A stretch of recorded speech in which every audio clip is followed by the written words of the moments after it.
Welcome to the Out Agenda, coming to you on archive.kpfk.org.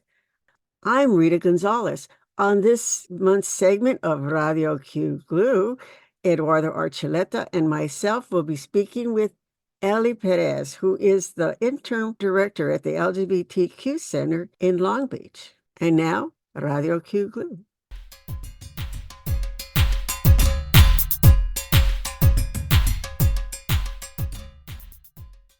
Welcome to the Radio QGLLU podcast, a show that takes a deep dive in what the queer, gay, and lesbian Latin community is talking about.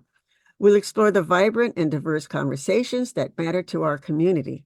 Get ready for engaged discussions, insightful interviews, and a celebration of the voices shaping our community. I'm Rita Gonzalez. In today's episode, we're talking to Ellie Perez. She is the interim executive director at the LGBTQ Center in Long Beach. She has an extensive resume and many accomplishments, so we're going to be talking to her right now. Ellie Perez, you have such an extensive background that it would probably take 2 hours to go through it. So Eduardo and I just want to welcome to Radio QGLLU. And, tell us a little bit about yourself. Who is Ellie? Oh, thank you so much. I really appreciate this opportunity, and I'm just really excited to be able to share my story.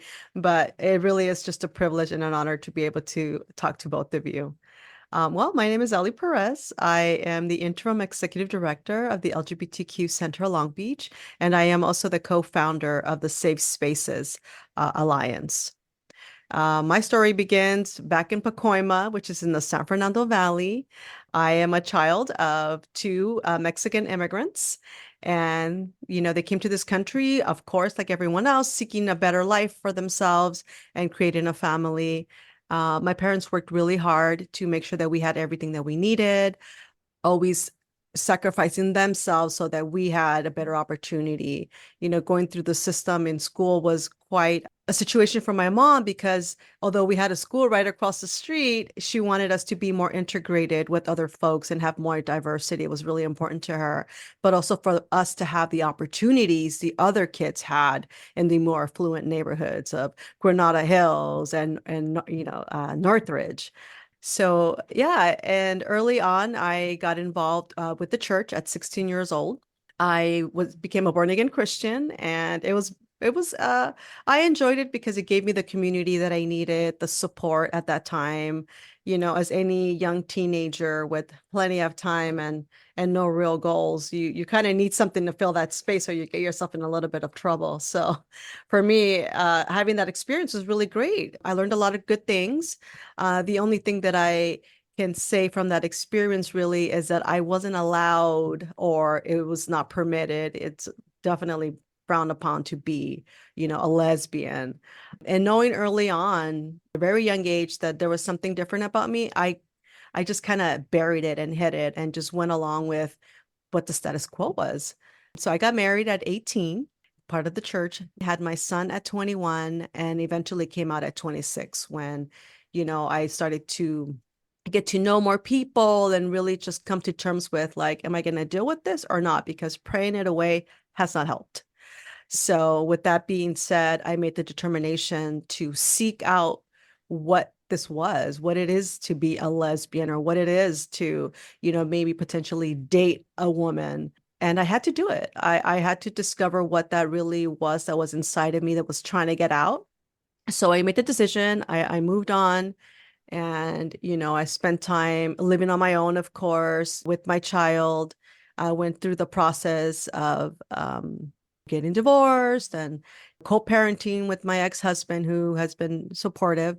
So that was my experience growing up and coming out. And early on, because I knew I needed the support of other folks that looked like me, spoke the same language as me, would potentially probably have the same experience being, Latina, I was able to find really amazing folks through the work that Latino Equality Alliance was starting to create. So being part of them allowed me to eventually grow into a role to become one of the board members. And from there, my life just in activism really took off. I started to see the need for advocating for others because in my home base, I didn't get any support. as you can imagine, I'm in the church, I'm coming out, I'm getting divorced. There were so many layers that my family just didn't know how to navigate. They just didn't have the know-how, like, what is this? And of course there's the shame of it all, right? Like just the demonization of who we are as people. So with that being said, being part of Latino Equality Alliance really gave me that support. It gave me the community. It really helped to build me up as a person and really step into accepting my own self, because a lot of the work is internal. And when you don't work on your own self and your own traumas, then you tend to show it out and behave in a way that's not conducive to building a community where people are accepted and embraced for who they are and their differences. But yeah, love the work that I was able to do with Latino Equality Alliance. From there, I moved into, and meanwhile, part of that, I was a manager at AutoZone for a couple of years. So I started as a manager at AutoZone. Actually, it was called Chief Auto Parts back then. I'm not sure if y'all remember that. I do. But it I was do Cheap Auto too. Parts. Yeah. And I started there at 16 years of age. And at first, they didn't want to give me the job because, of course, I was at church still. So I show up in my dress. Like, it's normal to me, right? I show up in a dress and they're just kind of like, you want to work at an auto parts store? This is for my interview. And I'm like, yeah. Well, do you have any experience? I'm like, yeah, I was with my dad, I was a tomboy. So my dad taught me a lot about cars. I was the only one really interested. So he would teach me like, oh, the carburetor does this. And when you hear this noise, it means this.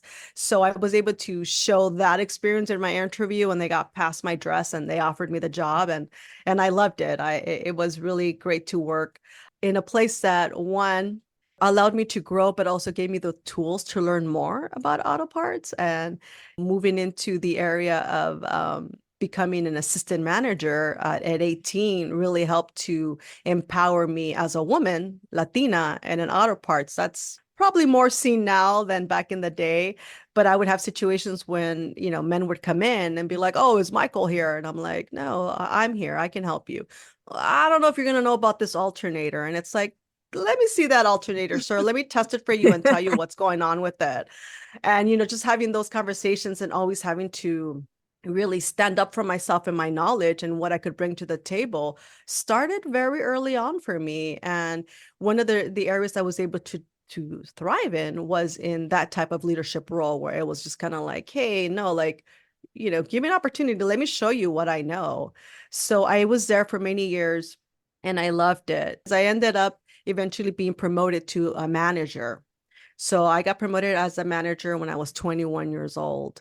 And one of the things that they shared with me is like, we wanted to promote you earlier, but you weren't 21 yet. So we had to wait.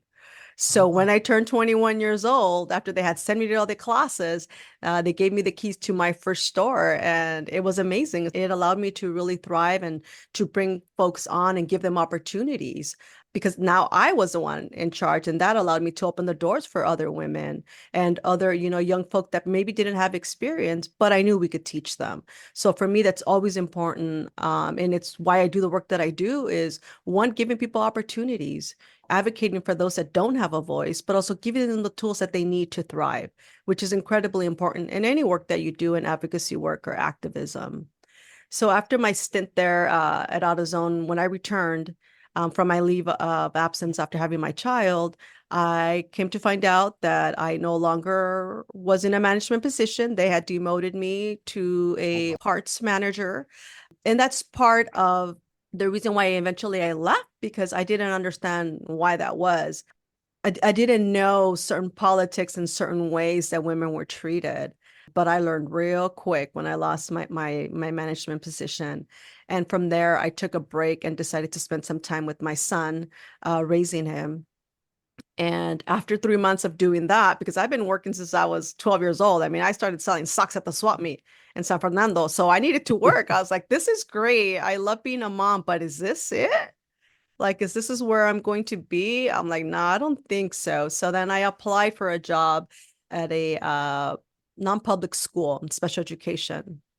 And I was going for the job of the manager of their on-store Baskin Robbins because I've done management.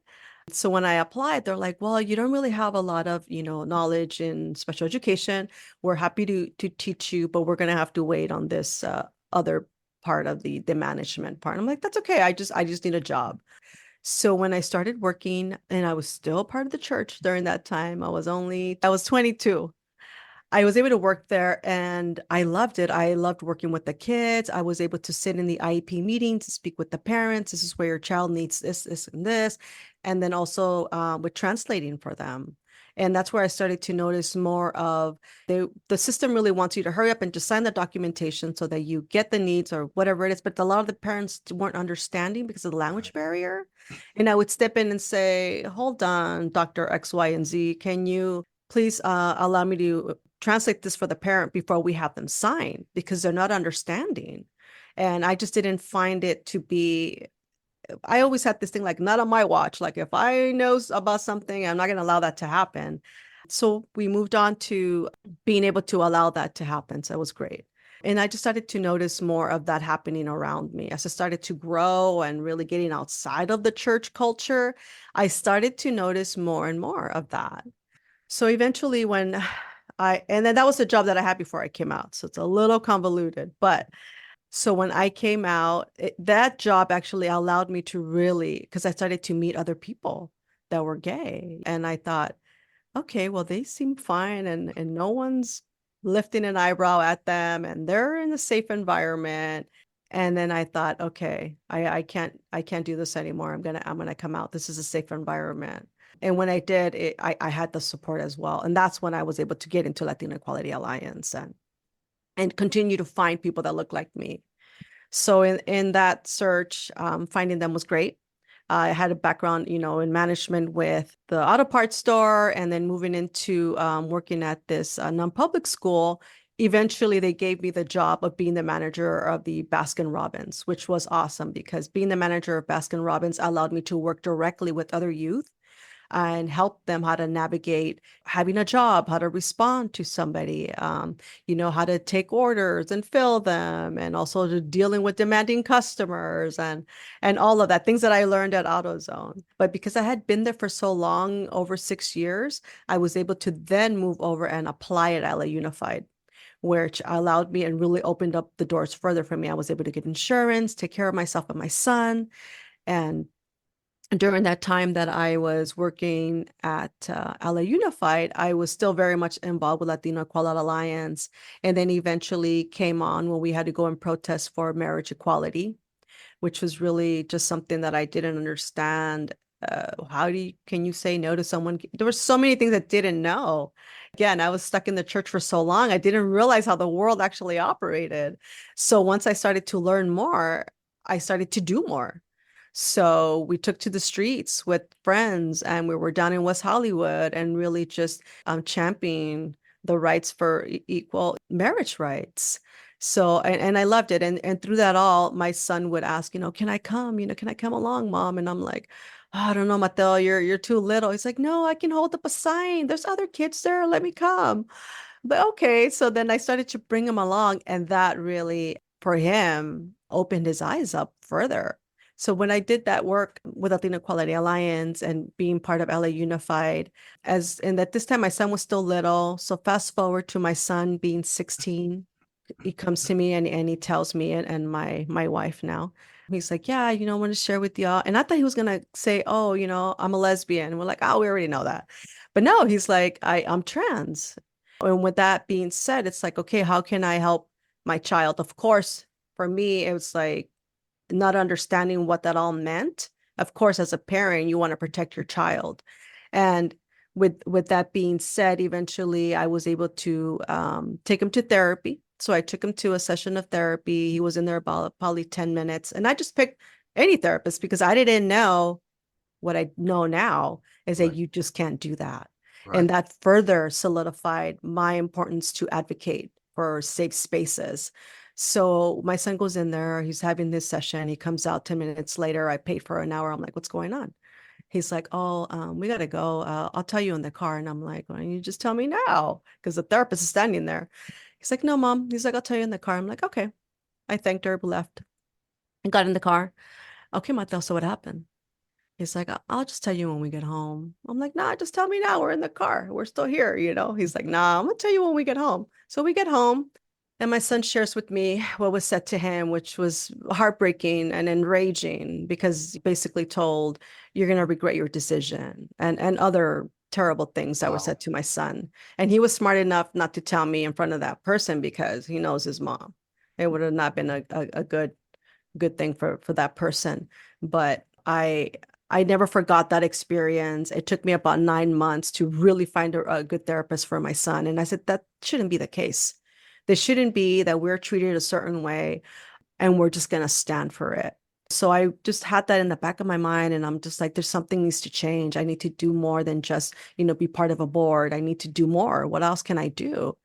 So when my son went off to college, he was 17, he goes off to college, and we, by then, were able to find him what he needed for him to transition. And during that time when he was going off to college, Angela and I made the decision, we're going to move to Long Beach, and we did. And it's been the best decision I've ever made, ever. I was going to ask One you, of, how did you get to Long Beach? yeah, one of the best decisions was that it was like, it's time. Mateo's off to college. This is our time for us. So we moved to Long Beach. And my wife is a web developer, licensed drone pilot, photographer. She's amazing. Just Wow. builds websites, does it all. And she was working for Michelle Winhausen, who is the founder of Visit Long Beach. So being part of my wife working with them, she asked, they were looking for a social media person. And because I had background in some of the things I was doing, they're like, yeah, would you like to come on board and be the social media manager? And I'm like, that sounds awesome. Yes.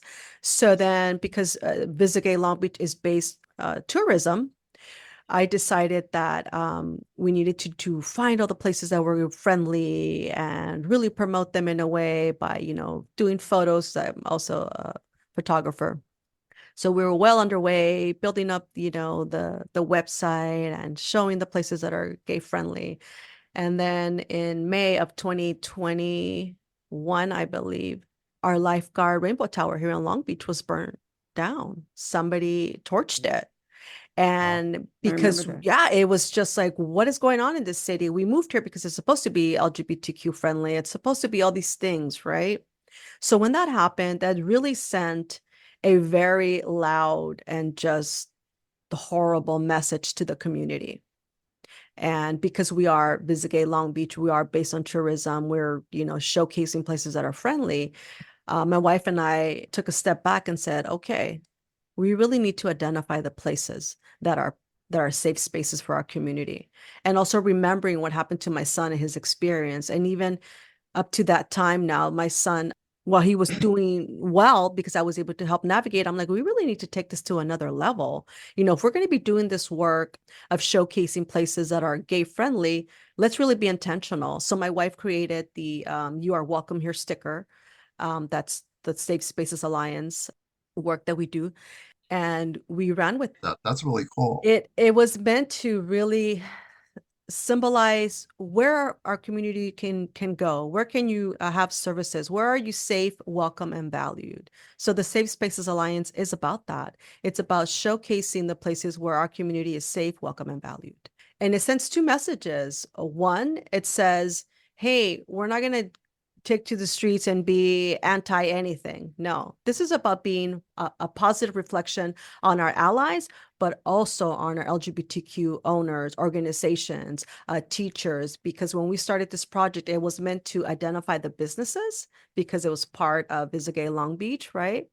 But I wanted to take it a step further, knowing that I was still in the school system, knowing that LA Unified had created this awesome badges for their staff to wear and be able to say, hey, if there's a student on campus that needs to have, a conversation with someone who's LGBTQ or an ally, wear the badges. And I proudly wore mine all the time. I was like, hey, I'm proud of who I am. And I don't want the kids feeling like I felt when I was growing up, which was being excluded or discriminated against. So I always wore mine. But with that being said, I knew that it wasn't just going to be for businesses. It needed to expand. So when we, set out to communicate with the Long Beach City Council, because I didn't want this just to be like a flash in the pan. Like, no, this needs to be intentional. This city is claiming to be the most LGBTQ inclusive. People talk about it, say it, they highlight it. Let's be intentional about it. We'll have the businesses sign up. It'll be backed by the city. It will be a citywide initiative. And we had all these plans to do that. And with that being said, I reached out to the center which I now happen to be the interim executive director of. And we got their support. I also reached out to the LBGLCC, who is the LGBTQ Chamber of Commerce here in Long Beach, and with their former president. And the three of us wrote a letter to the city council and asked to have some time to show and talk about the Safe Spaces Alliance and the You Are Welcome Here sticker and the intention behind it. So we did that. And previously, we actually just went ahead and launched it anyway, because in my head, just being grassroots, I'm like, I'm not going to wait for somebody to sanction this. We're doing it. And we ran with it prior to our meeting, and we got about 100 folks sign up. And I was like, this is really great. And with that came teachers and organizations. We got folks from outside of California, and then we got folks from outside of the country. We got somebody from Jamaica, the Wow. Netherlands, UK, like people just started signing up for it. And we just kept doing it. So we had that to show to the city, and we got our day to meet with them, and they unanimously approved it and gave us their seal. And it was just awesome to have that, because now we can confidently continue to move forward with the project and have folks do it. So kicked off that campaign with a video. We reached out to certain organizations that we know were key, like Hamburger Mary's of Long Beach with Jules, who does amazing work for our community, phenomenal, and one of our most staunchest supporters. She's incredible. I can't say enough about Jules. We had other businesses want to participate in the video montage that we presented, and it just continues to grow and take off, and I love it. I think that it's important to uplift our allies as well as our LGBTQ community. And allies to me have a really special place in my heart, because these folks don't need to do that work. They live a life of privilege and they are not LGBTQ. Our issues don't necessarily affect them, other than, of course, empathy and compassion side of it. Or if they have family members, right? But it Right. takes a lot, for one, to be LGBTQ and stand up for your rights.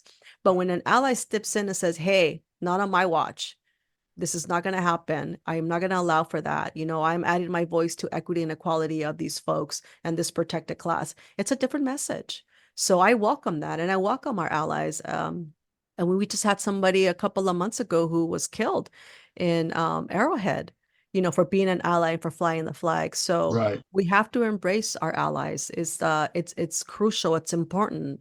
For me, this movement of equity and equality and inclusion and belonging really is a work we have to all do. It's not just for the LGBTQ folks. But yeah, I am just feel good about the work that I do. Yes, it's hard. It's emotionally challenging. Of course, there will be opposition, because we're human beings. But at the end of the day, I just keep doing what I know is right for me. I keep doing what shows to have an impact and help to change the narrative, right? And I'll do it. My son is grown. He's 25. He's thriving. He's doing great. And that's just a testament to what happens when you support someone. What happens when you embrace and help and advocate. Like that, to me, is huge. And I just, I'm proud of the work that I do. And I always say, like, I have the time. Why not? What else am I doing with my life? This is it for me. I love it. And even if it's hard and challenging, I'm about it, because I'm just like, bring it on. What's next? And you found your purpose. I mean, it seems like you grew up, you just came out running. I You didn't, did.